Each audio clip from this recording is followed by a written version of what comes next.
The endeavor to understand a culture through its language is akin to embarking on an archaeological dig.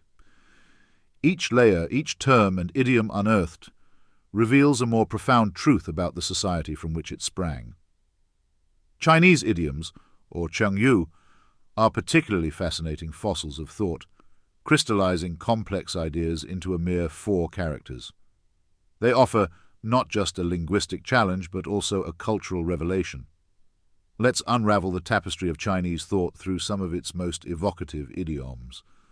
The first, He Li Ji Kun, translates directly to a crane standing among chickens. It's used to describe a person who is distinctly outstanding in their abilities or qualities, much like a crane towering above a flock of chickens.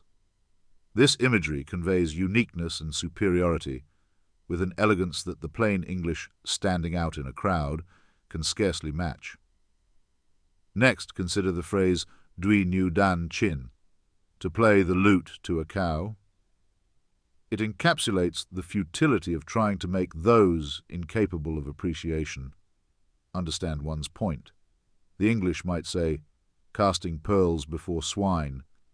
But there's a lyrical quality to the idea of serenading a bovine audience that conveys both the absurdity and the beauty of the futile effort.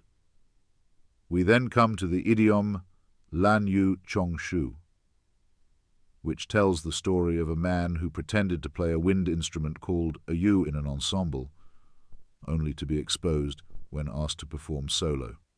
This idiom has come to represent the act of filling a position without the requisite skills or abilities. The English equivalent might be to pad the numbers, but it lacks the narrative depth of the Chinese phrase. Moving deeper, we encounter Julian Bi He, which means pearls strung together and jade discs joined. It refers to an excellent match or combination, much like the perfect pairing of fine pearls and exquisite jade. It speaks of relationships or partnerships where the individuals complement each other splendidly, an aesthetic the West might describe as a match made in heaven, but with a grounded earthly beauty.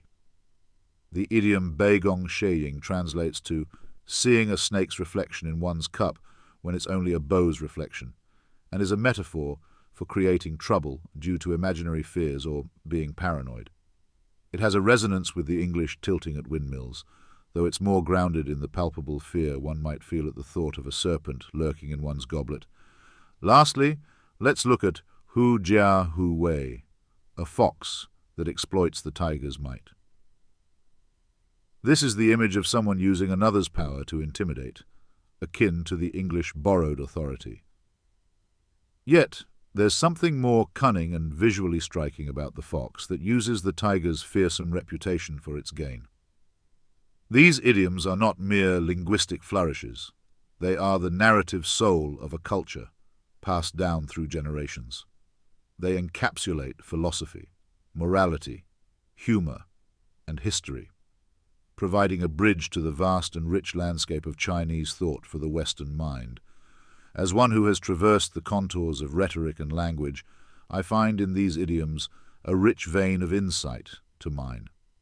To the Western audience, I say, venture beyond the literal translations and let these idioms guide you to the common humanity that underlies all our grand narratives and cultural constructs.